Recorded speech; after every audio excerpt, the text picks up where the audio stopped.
Amakuru ababaje cyane inshuti za ayidarike, amakuru akomeje gucicikanya ku mbuga nkoranyambaga ababaje, avuga ko uyu mugabo wamenyekanye nka Bishop Gafaranga yari yivuganye umugore we, umugore yishakiye, umugore yashatse akiri umukobwa muto rwose anejeje abantu.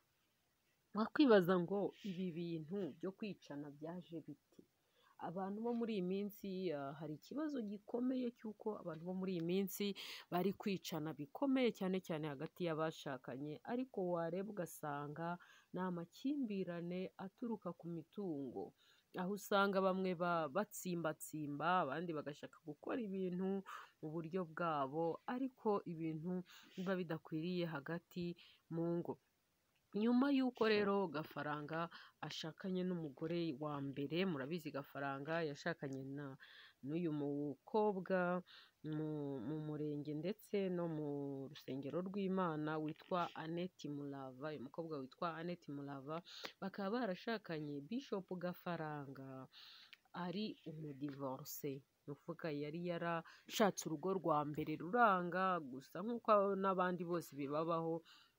Abantu benshi nyine murabizi ibintu bya divorce bireze muri iyi minsi, ni ibintu ntabwo twavuga ko bigezweho, ariko ni ibintu biri kubaho cyane muri iyi minsi. Uyu mugabo rero akaba yarashakanye na Annette ari umudivorce, yari afite urundi rugo, ariko bikaba bivugwa yuko uyu Gafaranga atigeze amanza gukora divorce n'umugore we wa mbere kugira ngo batandukane, ahubwo we akaba yarahise afata gahunda agateretana n'uyu mukobwa batari bagira gute, atari yakora divorce. Bimwe mu bivugwa yuko uyu mukobwa yabaye intandaro mu gutandukana hagati ya Gafaranga n'umugore we. Gafaranga yitwa Habiyaremye Zakariya, ubundi niyo mazina ye. Uyu Zakariya rero uzwi nka Bishop Gafaranga ntabwo ari Bishop mu by'ukuri, ntabwo ari Bishop, ahubwo uyu mugabo yari afite channel yiwe, cyangwa se yigeze gukinaho amafilime akina yitwa Gafaranga. Murabizi ni komedi yagiye ihitinga cyane, ituma anamenyekana ndetse amenyekana no mu badiyasipora dore ko abadiyasipora muri iyi minsi mw'abantu mwe bari gusenya ingo z'abantu, abantu benshi ngo bashaka abadiyasipora, abantu benshi bashaka abadiyasipora, ugasanga abadiyasipora kandi benshi ari abantu bakoze amadivorce, nyine ingo zananiye, ariko bakaza kurarurira ingo z'abanyarwanda kugira ngo nazo bazisenye. Aza kumenyekana rero cyane, aza no kugira amafaranga, atangira kwirebera abakobwa bakiri batoya. Bishop Gafaranga baravuga ko yari afite ijisho rireba abakobwa bakiri bato. Umugore yari afite witwa Alice ntabwo yari akibona ko bari mu rwego ruberanye, kandi mbibutse ko Bishop Gafaranga aracyari mutoya, uko umuntu ufite imyaka 35 murumva ko ntago yari yakura cyane, ntago arasaza, kuko yakoze ubukwe 2018 aribwo yakoraga ubukwe n'uyu mukobwa cyangwa se umudamu witwaga Alice. Icyo gihe yari umukobwa, ubu bakaba babyaranye abana 3. Abazi imibare neza urumva kuva 2018 kugera 2023 yakoreye ubukwe, numva hari haciyemo imyaka igera muri 5-6, nta myaka myinshi yari iciyemo akoranye n'ubukwe n'umugore we. Ariko kubera ko yari amaze kugira amafaranga, Gafaranga bituma atangira kubona abandi badamu bari mu rwego rwe, bituma atangira kubona ko akomeye, ndetse n'ivugabutumwa rye riza gukomera cyane kuko yari umuvugabutumwa. Ariko nubwo ryakomeye, Satani nawe yari ari inyuma ye, avuga ati wowe rwose. Hari umuvugizi umwe wa RIB yaravuze ati imbeba ifatirwaho ikunda kunyura, ati akenshi na kenshi nibyo koko, iyo ugiye gutega imbeba buriya uyitega icyo ikunda ntago wayitega ibyatsi kandi itabiriye, oya uyitega icyo ikunda akaba aricyo ifatirwaho. Rero na Satani iyo igiye gutega abantu cyane cyane b'abakirisito, nyine murumva abantu bayo ntago yabatega abantu b'abakirisito. Satani ibatega cya kindi izi ko bakunda. Nimba Satani izi ko ikunda amafaranga, izagutega amafaranga. Nimba izi ko ukunda abagore, izagutega abagore. Nimba izi ko ukunda ugira ingeso runaka, niyo izagutega. Ntabwo izajya kugutega abagore kandi ukunda amafaranga, nta hantu uzahura nawe. Ariko nimba Satani izi ko ukunda amafaranga, noneho iyo ukunda amafaranga ugakunda n'abagore byombi, urumva izagutega amafaranga, igutege n'uwo mugore. Ngira ngo murabizi ko abagabo benshi bakunda kugwa aha hantu, ndetse si n'abagabo bonyine, ariko cyane cyane abagabo bakunda kugwa ku kintu kijyanye n'abagore. Murabizi ko hari n'umuntu muri iyi minsi uzwi cyane w'umumeya, umaze iminsi rwose ahitinga cyane bitewe n'umugore mwiza umukozeho nawe akamusenyera urugo. Buriya iyo umuntu yataye inshingano z'urugo rwe agatangira kubona abandi ko ari bo baruta abo afite, uwo afite, biba byarangiye. Noneho iyo byagiye ku karubanda nabyo biba byarangiye. Nibwo rero Gafaranga biravugwa ko yagiye ajya mu bagore benshi banyuranye, akajya mu bakobwa bakiri batoya, kandi abo bose yabahaga amafaranga akabitaho. Nibwo rero yaje gukundana n'uyu witwa Annette Murava. Annette Murava akaba ari umwe mu bana baturuka mu babyeyi mu ngo zikize rwose, mu ngo zifashije, zifite, zidakennye. Nibwo rero Gafaranga yakunze Annette cyane, bakajya batemberana, biza guhwihwiswa, arangije kumwemera neza, nibwo Gafaranga yaje kwaka divorce n'umugore wa Rayimo. Ariko ndagira nkwibutse, hari ibintu Alice umugore wahoze uri Gafaranga yigeze gutangaza, ariko ntashaka kubivugaho cyane. Yavuze ati mu magambo make, ati ngende umuntu ukunda keya cyane, ati rero umuntu udashaka kumpa keya cyangwa mbona adashaka kunyitaho, ntabwo nshobora kubana nawe. Alice niko yivugiye, umugore wa Gafaranga yigeze kubivugaho, aravuga ati ngewe ndi umuntu usenga, ndi umuntu ukunda Imana, ntabwo ngewe nabana ari umuntu utanyereka ko ankunze, umuntu udamvugisha, kandi ngewe nkunda kuvuga, nkunda umuntu uvuga, nkunda umuntu unyitaho, nkunda umuntu umvugisha. Mbibutse, ntabwo ikibazo ari uko wenda Gafaranga atavugaga, ahubwo ni uko yari yarabonye abandi badamu bamunezeza, abandi badamu ashoboye kuvugisha avugana nabo, ntabwo ari uko atavugaga. None se ko ajya ku mbuga nkoranyambaga mukabona ukuntu ari kwitakuma avugana natwe nyine, ababwira audience, kuki wavuga ngo ntago yashobora kuvugana n'umugore? Umuntu ushobora kujya ku isimbi, murabizi ko Gafaranga avugira ku isimbi, akavugira ku Isimbi TV ndetse no kwa Chita Magic, nizo channel yakundaga kubarizwaho, ni channel nyine zikomeye cyane. Ntabwo ari umuntu wakundaga kuzerera mu macano cyane, yakundaga kuba ari kuri Chita, ndetse akaba ari no kuri Isimbi TV kwa Sabe nyine. Aho niho akenshi yakundaga kuba ari, kandi abantu bakundaga kwemera Gafaranga, akavuga ati Gafaranga ni umuntu w'umugabo, Gafaranga ni umufilozofe, Gafaranga uri umunyabwenge, ugira ibitekerezo by'ubwenge.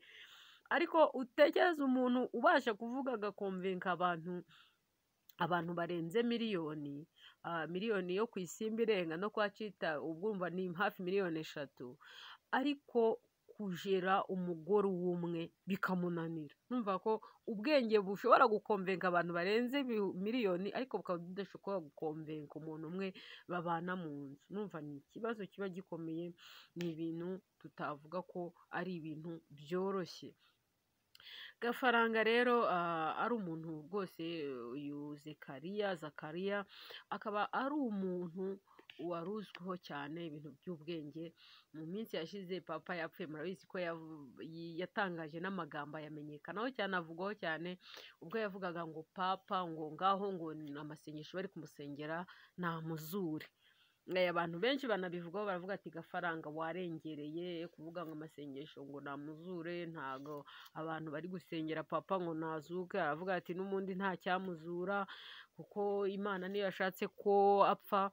Abantu benshi babivugaho, kandi koko wumvishe ko imvugo Gafaranga yari yakoresheje ntago yari imvugo nziza, yari imvugo idakwiriye, yari imvugo idakwiye kuvugwa n'umuntu witwa ko ari umunyabwenge, ariko akomeza kuyitsimbararaho, akomeza kuyemeza no guhagarara. Ndetse nyuma yaho yaje no kongera aravuga ngo umunsi azapfa ntibazamutambagize mu rusengero. Aravuga ngo ntibazafata umurambo we ngo birwe bawutambagiza mu rusengero. Urumva rero hari amagambo umuntu avuga atazi impamvu ari kuyavuga, ariko murumva ko umwuka w'urupfu ndetse no kwica wari uri kumubungaho. Buriya rega kwica ni umwuka mubi, umwuka mubi uzerera mu bantu, umwuka mubi uzera mu bantu, ugasanga abantu bishe abandi, abantu biyahuye, abantu bari kuvuga ibintu byo gupfa cyane, abantu bari kuvuga ibintu biterekeranye n'ibitekerezo bari basanzwe bafite. Gafaranga rero ikigaragara cyo yari yarapanze uyu mupango cyane cyane wo kwica uyu mugore we witwa Annette Murava, kuko bari bamaranye, mwumva bamaranye imyaka igera muri ibiri, kuko bafite umwana ukiri mutoya. Abantu bakoze ubukwe ku itariki 11 z'ukwezi kwa kabiri 2023, mwumva ko bakoze ubukwe bakiri bato, hashize imyaka 2 yonyine bakoze ubukwe, kandi Annette yari akiri umukobwa mutoya. Nibwo abantu bamubwiraga bati Annette ugiye he, Annette ugiye he, waretse kugenda, waretse gushakana n'uwo mugabo we, ese uzi yaratandukanyijwe n'iki n'umugore we, ese uzi barapfuye iki. N'ababyeyi be barabimubwira bati ntabwo ushobora kumenya icyatumye uriya mugore hari urugo rwe, umuntu bari babanye bakiri batoya, babyaranye kagera muri 3 bagatandukana, ariko Annette ababera ibamba kuko yamukundaga, kandi urukundo birumvikana, urukundo nyine ni urukundo. Buriya ntabwo ushobora gutandukanya abantu bakundana, keretse ari bo ubwabo bitandukanyije, ariko wowe ntabwo wabajyamo hagati ngo ubatandukanye, keretse nyine ari igeno ry'Imana. Ku itariki 27 z'ukwezi kwa 4 2025 nibwo Gafaranga cyangwa se uyu bita Zakariya nibwo yafashe umugore we nimugoroba amutumaho, niko bivugwa. Biravugwa ko yafashe umugore we nimugoroba akamutumaho, akamujyana muri etaje hejuru, agafunga, agafata umugore we akamunigagura cyane. Navuga ko ari ukumunigagura ku rwego umugore ashizemo umwuka cyangwa se aheza umwuka, akanamukubita no mu nda biteye ubwoba. Tekereza umuntu w'umugabo wabyaye, ufite abana, ushatse bwa kabiri, agafata umugore akamukubita kuri urwo rwego, akanamuniga.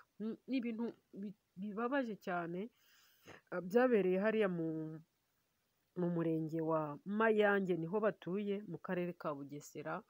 Aho ngaho nyine batuye mu murenge wa Mayange, niho byabereye, niho Gafarashi cyangwa se Gafaranga yafashe umugore we Annette akamukorera ibya mfurambi, akamuhohotera. Kandi ibintu bivugwa nuko atari ubwa mbere amuhohoteye, ko uyu mugabo asanzwe ahohotera umugore we cyane, asanzwe ahohotera umugore, ndetse asanzwe amukorera iyicarubozo, niko twavuga, akamuhohotera ku rwego uyu mudamu rwose yari yarihanganye, akajya abivuga nyine, akabibwira inshuti ze, ariko akirinda kujya kurega umugabo, akavuga ati wenda bizashira, niko zubakwa, akangwa kwishyira hanze. Urumva nimba umuntu yarashatse umuntu bamumubuza, agerageza no kwihangana, akavuga ati reka nceceke, reka nkomeze ndwanye. Ariko Gafaranga rwose ibintu yakoze ni ibintu bibabaje, bantu b'Imana. Ntabwo ari ibintu bikwiye umuntu ubwira abantu bangana kuriya bakumva, akabasha no kubakomvenka, ariko akagerageza kuniga umugore we ukiri mutoya. Buriya waganirana n'umugore w'umukuru, buriya hari byinshi yavuga kuri Gafaranga, nuko akenshi yirinze kugira ibyo avuga, gusa yavugaga wenda nka karagiteri atakunze.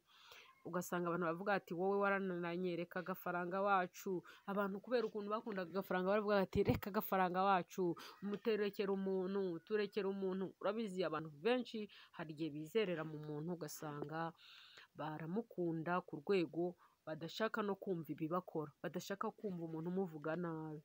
Ariko buriya akenshi n'Imana na Yesu yarabivuze, avuga ko cyangwa se Bibiliya, buriya uwizera umwana w'umuntu avumwe. Kandi umuntu burya aba ari mugari, Imana yo mu ijuru niyo yonyine ibasha kumenya umuntu, ikamenya amafuti ye, ikamenya uburyo abaho, ikamenya uburyo abayeho, ikamenya uburyo arya, ikamenya mu mutima w'umuntu ni kure, umutima w'umuntu ni mugari. Nta muntu ubasha kurondora umutima w'umuntu, keretse Imana yonyine niyo ibizi umutima w'umuntu. Rero Gafaranga amaze kuniga umugore we no kumukubita bikaze, nibwo yasohotse yifatira imodoka ye, afata n'amatelefone yombi, ariko ntekereza ko wenda umwuka umurimo wamubwiye ati uyu mugore ashobora kuba akiri muzima, twara telefone ataza guhamagara. We yagize umugore, kubera ko nyine mujya mureba amafilime, hari ukuntu umuntu agukubita yakunoza ugasa n'uwipfisha. Annette ashobora kuba ariko yabigenje, akavuga ati uyu muntu ndabona ashaka kunyica, reka nipfishe ndangire nyine bigaragare ko ndangiye. Umugabo rero we agira ngo umugore we yapfuye, arangije afata amatelefone arigendera, asiga umugore azi ko yapfuye. Ariko ababikurikiranira hafi bavuga ko uyu mugabo inshuro nyinshi yakundaga kubwira umugore ati nzakwica. Biturutse kuki? Biturutse ko Gafaranga ngo yari arimo amadeni menshi. Biravugwa ko Gafaranga yari arimo amadeni menshi agera muri miliyoni 50. Yarangiza kubamo amadeni menshi bigatuma ashaka kugurisha aho babaga. Ariko wenda birashoboka ko hari ukuntu wenda umugore azi Gafaranga, bituma yanga ko bagurisha. Yanze ko bagurisha nibwo Gafaranga yagize umujinya, iby'urukundo bivaho, akajya abwira umugore ati njyewe nzakwica, akajya amukubita, akamufata nabi, akamuhohotera, mbese akamukorera iyicarubozo, ndetse biravuga ko yamukoreraga n'ihohotera rishingiye ku gitsina. Rero ntago ari ibintu byoroshye kwa Gafaranga. Turakomeza dukurikirana inkuru zo kwa Gafaranga, ariko urumva ni ibintu bibabaje. Satani nyine ni ikintu aba yakoze kugira ngo ashyire hasi umuntu, amugushe, amurangize, ndetse arangire burundu. Urabona ko abantu benshi hari uburyo bwinshi barangiramo, bakagwa hasi bakarambarara, bitewe na Satani nyine cyaba ashaka kugira ngo umuntu uvuga iby'Imana, umuntu ukora iby'Imana arambarare. Ariko kandi hari ikintu Bibiliya ivuga, umuntu uvuga iby'Imana, umuntu ukora iby'Imana, akanwa k'Imana, ntago akanwa k'Imana gakwiye kuvamo amagambo meza ngo kavemo n'amabi. Ntago byakunda ku isoko ivamo amagambo meza ngo ivemo n'amabi.